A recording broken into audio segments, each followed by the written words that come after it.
ಸರ್ಕಾರನೇ ವೇಸ್ಟು, ಏನಕ್ಕೂ ಲಾಯಕ್ಕಿಲ್ಲ ಈ ಸರ್ಕಾರ. ಇದು ವೇಸ್ಟ್ ಅಂದರೆ ವೇಸ್ಟ್, ಏನಕ್ಕೂ ಇಲ್ಲ ಈ ಸರ್ಕಾರ. ಅಂದರೆ ಬೈಕ್ ಟ್ಯಾಕ್ಸಿ ನಿರೀಕ್ಷಿಸಬೇಕು, ಹಂಗಂದರೆ ಕ್ಯಾನ್ಸಲ್ ಮಾಡಲೇಬೇಕು. ಅದ ಇದೇ ಥರ ಕಂಟಿನ್ಯೂ ಆಯ್ತು ಅಂದರೆ ನಾವು ಮುಂದೆ ಇನ್ನೂ ಬೇಕಾದ್ರೆ ಯಾವ್ದು ಮಟ್ಟಕ್ಕೆ ಬೇಕಾದ್ರೂ ಹೋಗ್ಬೋದು.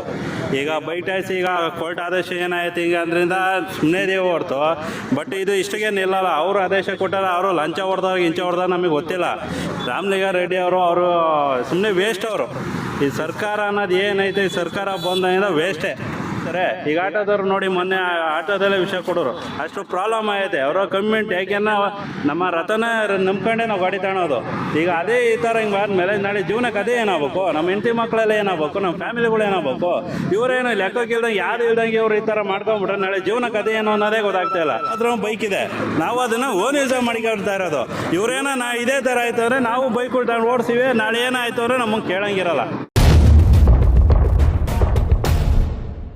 ಸುಮ್ಮನೆ ಬೈಕ್ ಟ್ಯಾಕ್ಸಿ ಇರೋದ್ರಿಂದ ಹೊಟ್ಟೆಪಾಡು, ಆಟೋದವ್ರು ಹೊಟ್ಟೆಪಾಡು ಎಲ್ಲ ಜೀವನಕ್ಕೆ ಏನಂದ್ರೆ ಏನೂ ಸಾಕ್ತಾಯಿಲ್ಲ. ದಿನ ಆದರೆ ಬೆಳಗ್ಗೆ 6:30 ಎತ್ತಿ ಇನ್ನೂ 200 ರೂಪಾಯಿ ಮಾಡೋಕ್ಕಾಯ್ತಾ ಇಲ್ಲ ನಮ್ಮ ಕೈಲಿ. ಯಾಕೆ ಅಂದರೆ ಬೈಕ್ ಟ್ಯಾಕ್ಸಿ ಯಾರನ ಒಬ್ಬರನ್ನ ಬರಲಿ ಬೈಕ್ ಟ್ಯಾಕ್ಸಿ ಅಂತ ಹೋಯ್ತಾರೆ ಹೊರ್ತು, ಈಗ ಅಕಸ್ಮಾತ್ ಏನೋ ಒಂದು ಆಕ್ಸಿಡೆಂಟ್ ಆಯಿತು, ಏನೇ ಒಂದಾಯಿತು ಅಂದರು ಯಾರು ಇನ್ಸೂರೆನ್ಸ್ ಯಾವುದು ಕ್ಲೈಮ್ ಆಗೋಲ್ಲ. ಅಕಸ್ಮಾತ್ ನಮ್ಮ ಆಟೋದೆಲ್ಲ ನಂಗೆ ಬಿತ್ತು ಏನೇ ಆಟ ಇದ್ರು ಇನ್ಸೂರೆನ್ಸು ಆಟೋದವ್ರಿಗೂ ಕ್ಲೈಮ್ ಆಗುತ್ತೆ, ಕಸ್ಟಮರ್ಗೂ ಕ್ಲೈಮ್ ಆಗುತ್ತೆ. ಈಗ ಬೈಕ್ ಟ್ಯಾಕ್ಸಿಯವ್ರಿಗೆ ಏನೋ ಬಿದ್ದು ಏನೇ ಆಯಿತು ಅಂದರೆ ಅವ್ರಿಗೇನೋ ಕ್ಲೈಮ್ ಆಗೋಲ್ಲ, ಬರೀ ಬ್ಲಡ್ ಡೊನೇಟನ್ ಅಷ್ಟೇ ಆಗೋದು. ಅದರಿಂದ ಏನು ಅಂದರೆ ಬೈಕ್ ಟ್ಯಾಕ್ಸಿ ನಿರೀಕ್ಷಿಸಬೇಕು, ಹಂಗಂದರೆ ಕ್ಯಾನ್ಸಲ್ ಮಾಡಲೇಬೇಕು. ಅದ ಇದೇ ಥರ ಕಂಟಿನ್ಯೂ ಆಯ್ತು ಅಂದರೆ ನಾವು ಮುಂದೆ ಇನ್ನೂ ಬೇಕಾದ್ರೆ ಯಾವ್ದು ಮಟ್ಟಕ್ಕೆ ಬೇಕಾದ್ರೂ ಹೋಗ್ಬೋದು. ಈಗ ಬೈಕ್ ಟ್ಯಾಕ್ಸಿ ಈಗ ಕೋರ್ಟ್ ಆದೇಶ ಏನಾಯ್ತು ಈಗ ಅದರಿಂದ ಸುಮ್ಮನೆ ದೇವು ಹೊರ್ತು, ಬಟ್ ಇದು ಇಷ್ಟಿಗೆ ನಿಲ್ಲಲ್ಲ. ಅವರು ಆದೇಶ ಕೊಟ್ಟಾರ, ಅವರು ಲಂಚ ಹೊಡೆದವ್ರಿಗೆ ಇಂಚ ಹೊಡೆದಾಗ ನಮಗೆ ಗೊತ್ತಿಲ್ಲ. ಈಗ ಈ ಥರ ಮಾಡೋರೆ ಅಂದರೆ ಅವರು ಲಂಚ ಮಾಡ್ಕೊಂಡಿರೋದು, ಪುಸ್ಕೆಟ್ ಯಾರು ಮಾಡಲ್ಲ ಈ ಥರ. ಈ ಲಂಚ ಹೊಡ್ಕೊಂಡು ಮಾಡಿರೋದ್ರಿಂದ ಇವರು ಏನು ಮಾಡ್ತಾರೆ, ಆಟೋದವರು ಕ್ಯಾಬರ್ದವರೆಲ್ಲ ಹೊಟ್ಟೆಪಾಡು ನಾಯಿ ಪಾಡಾಗೈತೆ. ಇವಾಗ ಕಷ್ಟಪಟ್ಟು ದುಡಿಯೋರಿಗೇನೇ ಇಲ್ಲ, ಯಾಕೆ ನಾವು ಅವಾಗಿಂದ ಗಾಡಿ ಓಡಿಸ್ಕೊಂಡೆ ಬಂದಿರೋದು. ಇವಾಗ ಕಷ್ಟಪಟ್ಟು ದುಡಿತಾ ಇರೋರಿಗೆ ಈಗ ಬೆಳಗ್ಗೆಯಿಂದ ಅಷ್ಟೊತ್ತವ್ರಿಗೆ ಎತ್ಕೊಂಬಂದು ಇವಾಗ ಸುಮ್ಮನೆ ಅಲ್ದಾಡಂಗೆ ಆಗಿದೆ. ಇವಾಗ ಗ್ಯಾಸ್ ಹಾಕ್ಸ್ಕೊಂಡು ಗಾಡಿ EMI ಕಟ್ಟೋಕ್ಕಾಯ್ತಲ್ಲ, ಮನೆ ಬಾಡಿಗೆ ಕಟ್ಟೋಕ್ಕಾಗಲ್ಲ, ಏನಂದ್ರೆ ಏನು ಕಟ್ಟೋಕ್ಕಾಗಲ್ಲ. ಈಗ ಆ ಥರ ನಡೆದಿದೆ. ಈಗ ಯಾರೋ ರಾಮಲಿಂಗಾರೆಡ್ಡಿ ಅವರು ಸುಮ್ಮನೆ ವೇಸ್ಟ್. ಅವರು ಈ ಸರ್ಕಾರ ಅನ್ನೋದು ಏನೈತೆ, ಈ ಸರ್ಕಾರ ಬಂದಿಂದ ವೇಸ್ಟೇ. ಏನರಿಂದ ವೇಸ್ಟ್ ಅಂದರೆ ಏನಕ್ಕೂ ತಲೆ ಕೆಡ್ಸೋತಾ ಇಲ್ಲ. ಬೈಕ್ ಟ್ಯಾಕ್ಸಿ ಏನು ಪರ್ಮಿಷನ್ ಕೊಡ್ರಿ ಇವರು? ಪರ್ಮಿಷನ್ ಕೊಡೋದ್ರಿಂದ ಏನು ಲಾಭ ಇದೆ ಇವ್ರಿಗೆ? ಎಲ್ಲರೂ ಈಗ ಆಟೋದವರು ಸುಮಾರು ಈಗ ಬೆಂಗಳೂರಲ್ಲೇ ತಗೊಂಡ್ರೆ ಒಂದು 5 ಲಕ್ಷ ಆಟೋ ಇದೆ. 5 ಲಕ್ಷ ಆಟೋದವರು ಹೊಟ್ಟೆಪಾಡು ಏನಾಗಬೇಕು, ಕ್ಯಾಬರ್ ಹೊಟ್ಟೆಪಾಡು ಏನಾಗಬೇಕು. ಇವರೆಲ್ಲ ಏನು ಲೆಕ್ಕ ಇಲ್ದಂಗೆ ಯಾವುದು ಇಲ್ದಂಗೆ ಮಾಡೋರಲ್ಲ ಇವರು. ಬೈಕ್ ಟ್ಯಾಕ್ಸಿಗಳು ಪರ್ಮಿಷನ್ ಯಾವ ಥರ ಲೆಕ್ಕ ಕೊಟ್ಟರು ಇವ್ರಿಗೆ? ಮೊನ್ನೆ ನೋಡಿ ಬೈಕ್ ಟ್ಯಾಕ್ಸಿಯರಿಗೆ ಮೊನ್ನೆ ಲೇಡೀಸ್ಗೆ ಕಿರುಕುಳ ಆಯಿತು ಅಲ್ವಾ? ನಮ್ಮ ಆಟೋದವರು ಆಗುತ್ತೆ ಹಂಗಂತ ಹೇಳಿ ಎಲ್ಲರೂ ಹಂಗೆ ಅಂತಲ್ಲ, ಎಲ್ಲೋ ಹಂಗೆ ಆಗೋದು. ಈ ಬೈಕ್ ಟ್ಯಾಕ್ಸಿ ಮೊನ್ನೆಲ್ಲ ಕಿರುಕುಳ ಆಯಿತು, ಮೊನ್ನೆಲ್ಲ ಅಷ್ಟೊಂದು ಇದಾಯ್ತಲ್ಲ, ಏನು ಮಾಡ್ಕೊಂಡ್ರು ಮತ್ತೆ? ಅದು ಹೆಂಗೆ ಪರ್ಮಿಷನ್ ಕೊಟ್ಟರು? ಅದು ಇದ್ರ ಮೇಲೆ ಯಾರು ಹೆಂಗಸುಗಳು ಯಾವ ಧೈರ್ಯ ಮೇಲೆ ಹೋಯ್ತವ್ರೆ ಅವರೆಲ್ಲ?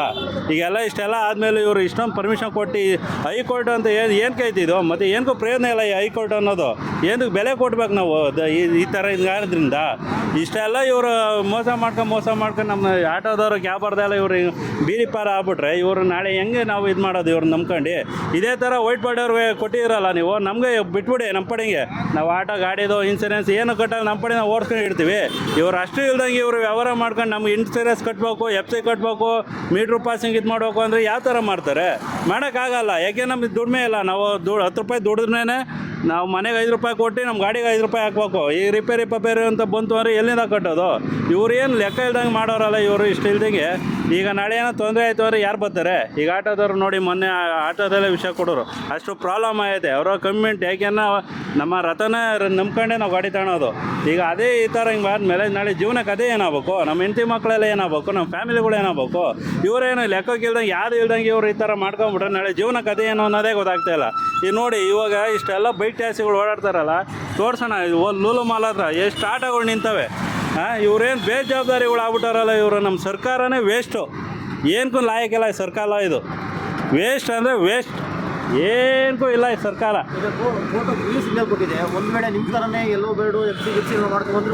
ಕೊಡಲ್ಲ, ಬೇಕಾಗಿಲ್ಲ ಏನ್ಗೆ ಅಂತ ಕೇಳಿ. ಈಗ ಬೈಕ್ ಟ್ಯಾಕ್ಸಿ ಯಾವುದು ಓನ್ ಯೂಸ್ ಅಣ್ಣ, ಓನ್ ಯೂಸು. ಈಗ ಕೊಟ್ಟವ್ರಲ್ವ ನೀವು ಎಲ್ಲೋ ಬೈಡ್ ಹಾಕೊಂಡು ಇದು ಮಾಡ್ಕೊಂತ ಬಿಡ್ತಾರೆ ಅಂದರೆ ಏನಂತೀರ? ಅದಕ್ಕೆ ಎಂದಕ್ಕೆ ಬಿಡಬೇಕು? ಬೈಕ್ ಟ್ಯಾಕ್ಸಿ ಅದು ಯಾವ ಕಾಲದಿಂದ ಐತೆ? ಇವರೆಲ್ಲ ಇವಾಗ ಇದರಿಂದ ಬಂದಿರೋದ್ರಿಂದ ಇವಾಗ ಬೈಕ್ ಟ್ಯಾಕ್ಸಿ ಅಂತ ಬಿಡ್ತಾರೆ ಹೊರತು ಮೊದಲೇ ಇಲ್ಲಿತ್ತು ಬೈಕ್ ಇರೋದು ಮನೆ ಓನ್ ಯೂಸ್ ಅಷ್ಟೇ. ಯಾಕೆ ನಮ್ಮ ಹತ್ರ ಬೈಕ್ ಇದೆ, ನಾವು ಅದನ್ನು ಓನ್ ಯೂಸ್ ಮಾಡಿಕೊಳ್ತಾ ಇರೋದು. ಇವರೇನೋ ಇದೇ ಥರ ಆಯಿತು ಅಂದರೆ ನಾವು ಬೈಕ್ಗಳು ತಗೊಂಡು ಓಡಿಸ್ತೀವಿ, ನಾಳೆ ಏನಾಯಿತು ಅಂದರೆ ನಮಗೆ ಕೇಳಂಗಿರಲ್ಲ. ಇದೇ ಥರನೇ ಹೇಳ್ತಾ ಇರೋದು. ನೋಡಿ ಇದೊಂದು ಹೇಳ್ತೀವಿ, ಅದು ಏನು ಮಾಡ್ತಾರೋ ಮಾಡಿ ನೋಡೋಕೆ ಹೇಳಿ ಅಷ್ಟೇ. ಅಂದ್ರೆ ಈಗ ಗಾಡಿ ವೈಟ್ ಬೋರ್ಡ್ ಎಲ್ಲೋ ಬೋರ್ಡ್ ಮಾಡ್ಕೊಳ್ಳಿ, ಆಟೋದ ಜೊತೆ ನೀವು ಹತ್ರ ಮಾಡ್ತೀರಾ, ಡ್ರೆಸ್ ಹಾಕೊಂಡು ಒಂದು ಬ್ಯಾಟ್ಸ್ ಮಾಡಲಿ, ಟ್ಯಾಕ್ಸ್ ಕಟ್ಟಲಿ ಅವರು. ಈಗ ನಮ್ಮ ನೋಡಿ ಗಾಡಿಗೆ ಏನೋ ಒಂದು ಇನ್ಸೂರೆನ್ಸ್ ಇಲ್ಲ ಅಂದರೆ ನಮಗೆ ಟ್ಯಾಕ್ಸ್ ಕಟ್ಸ್ಕೊತಾರಲ್ವಾ.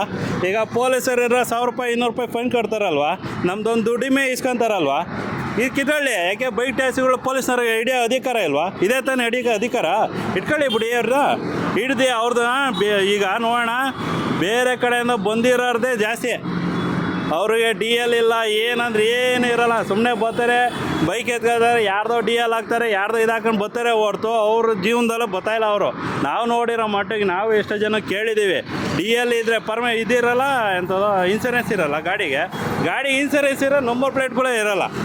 ನಾವು ನೋಡ್ತಾ ಇದ್ದೀವಿ ಎಷ್ಟೋ ಜನನ. ಯಾಕೆ ನಾವು ಕೇಳೋದ್ರಿಂದ ಸುಮ್ಮನೆ ಮೊನ್ನೆ ಏನಂದ್ರು, ಈ ಪೊಲೀಸರು ಹಿಡಿದ್ರಿಂದ ಆಟೋದವ್ರ ಮೇಲೆ ಕೇಸ್ ಆಗುತ್ತೆ ಅಂತ ಅಂದ್ರಲ್ಲ, ಇವ್ರು ಯಾವ ಥರ ಹೇಳಿದ್ರು? ಯಾಕೆ ಆಟೋದವ್ರು ಕೇಳೋ ಅಧಿಕಾರ ಇಲ್ವಾ? ಪಬ್ಲಿಕ್ ಅಲ್ವಾ ಅವರು? ಪಬ್ಲಿಕ್ ಅಂತ ಇದ್ಮೇಲೆ ಎಲ್ಲರೂ ಕೇಳೋ ಅಧಿಕಾರ ಐತೆ. ಏನು ಇವ್ರು ಒಬ್ಬರೇ ಬಂದು ಇದು ಮಾಡೋದ? ಪೊಲೀಸ್ನವರು ಸರಿ ಇಲ್ಲ ಸರ್ ಹೇಳ್ಬೇಕಾರೆ. ಪೊಲೀಸ್ನವ್ರು ಈಗ ನಮ್ಮನ್ನು ಆಟೋದವ್ರನ್ನ ಹೆಂಗೆ ಹಿಡಿತಾರೋ ಅವ್ರನ್ನೂ ಹಂಗೆ ಹಿಡಿಬೇಕು. ಹಿಡೀಲಿ ನೋಡೋಣ, ಅಷ್ಟೊಂದು ಇದಿತ್ತು ಅಂದರೆ ಇಟ್ಕೊಂಡು ಎಲ್ಲರನ್ನ ಕೇಳಲಿ. ಇವಾಗ ನಮ್ಮ ಆಟೋದವರೆಲ್ಲ ಇಷ್ಟೊಂದು ನಿಂತ್ಕೊಂಡು ಇದು ಮಾಡ್ತಾರೆ ಅಂದರೆ ನಾಳೆ ಮುಂದಿನ ಯಾವ ಥರ ಬೇಕಾದ್ರೂ ಹೋಗ್ಬೋದು. ಇದು ಒಳ್ಳೆ ರೀತಿಯೂ ಹೋಗ್ಬೋದು, ಕೆಟ್ಟ ರೀತಿಯೂ ಹೋಗ್ಬೋದು. ಇದನ್ನು ಸರ್ಕಾರ ಮೇಲೆ ಹೈಕೋರ್ಟ್ ಪರ್ಮಿಷನ್ ಸರಿ ಇಲ್ಲ, ಸರಿಯೇ ಇಲ್ಲ. ಇದು ಹೈಕೋರ್ಟ್ ಅನ್ನೋದು ವೇಸ್ಟು, ಏನಕ್ಕೂ ಇಲ್ಲ ಇದು.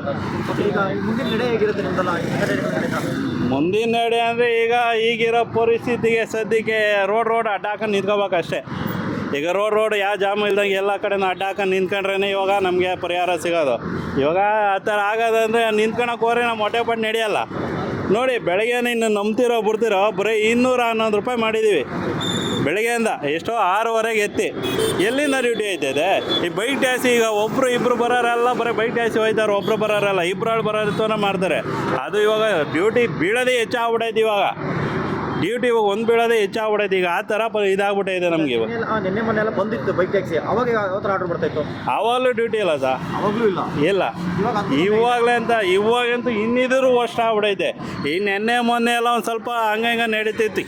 ಇವಾಗಂತೂ ಅದೂ ಇಲ್ಲ. ನೋಡಿ ಆಟೋದವ್ರ ಜೀವನ, ಕ್ಯಾಬವ್ರ ಜೀವನ ಎಷ್ಟು ವರ್ಷ ಆಗೈತೆ ಅಂದರೆ ಅಷ್ಟು ವರ್ಷ ಆಗ್ಬಿಟ್ಟೈತೆ. ಸಿಕ್ಕಾಬಿಟ್ಟೆ ವರ್ಷ ಆಗ್ಬಿಟ್ಟೈತೆ. ಇದು ಕೇಳೋಕ್ಕೆ ಏನು ಮಾಡೋದು ಅನ್ನೋದು ಗೊತ್ತಾಗ್ತಾಯಿಲ್ಲ ಇವಾಗ. ಅದೇ ರೋಡ್ ನಾವು ಅಡ್ಡ ಹಾಕೊಂಡು ನಿಂತ್ಕೋಬೇಕಷ್ಟೇ. ಹಂಗೆ ನಿಂತ್ಕೊಂಡ್ರೆ ಅವಾಗ ಅವ್ರು ಯಾರೋ ಬಂದೇ ನೋಡ್ಕೊಂಡು ಎಷ್ಟು ಜನಕ್ಕೆ ಅಂತ ಹೊಡಿತಾರೆ ಅವ್ರು ತಾನೇ ಬಂದು. ಆಮೇಲೆ ನೋಡ್ಕೊಳೋದು ಹೆಂಗೋ ಒಂದು ಹೊಟ್ಟೆಪಾಡು. ಈಗ ಈ ಥರ ಆದ್ರಂತೂ ಸಿಕ್ಕಾಬಿಟ್ಟೆ ಮೋಸ ಈ ಸರ್ಕಾರ ಅನ್ನೋದೇ ಮೋಸ.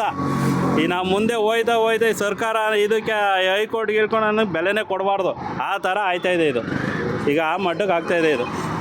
ನೀವು ಸಾರಿಗೆ ಸಚಿವರನ್ನು ಮೀಟ್ ಮಾಡೋಕ್ಕೆ ಪ್ರಯತ್ನ ಪಟ್ಟಿದ್ದೀರಾ ನಿಮ್ಮ ಸಂಘಟನೆ ಕಡೆಯಿಂದ? ಹೇಳಿ, ನಿಮ್ಮ ಸಂಘಟನೆಗಳ ಕಡೆಯಿಂದ ರಾಮಲಿಂಗಾರೆಡ್ಡಿಯವರನ್ನು ಮೀಟ್ ಆಗಲ್ಲ ಮೀಟ್ ಆಗಲ್ಲ ಅವರು.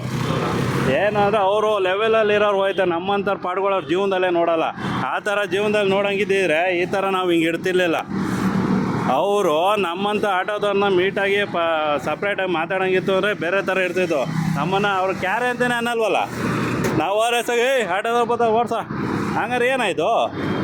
ಏನೂ ಆಗಲ್ಲ. ಅದೇ ಅಧ್ಯಕ್ಷರುಗಳು ನೋಡ್ಕೊಂಡು ಓಡಾಡ್ಬೇಕಾಯ್ತು. ನಾವು ಓಡಾಡೋಕ್ಕಲ್ಲ. ಅಕಸ್ಮಾತ್ ಅದು ಏನೋ ಬಂದ್ಗೇನು ಮಾಡ್ತೀವಿ ಬನ್ನಿ ಅಂತ ಅಂದರೆ ಹೋಗ್ಬೋದೇ ಹೊರ್ತು ಅವ್ರ ಹತ್ರಗೆಲ್ಲ ನಾವು ಮೀಟಾಗಿ ನಮ್ಮನ್ನು ಇದ್ರ ಹತ್ರಕ್ಕೂ ಕೂಡ ಬಿಟ್ಕೊಳ್ಳಲ್ಲ ನಮ್ಮನ್ನು ಆಟೋದವ್ರನ್ನ. ಇದು ಇವಾಗಿಂದ ಅಂತಲ್ಲ, ಅದು ಅವಾಗಿಂದನೂ ಐತೆ.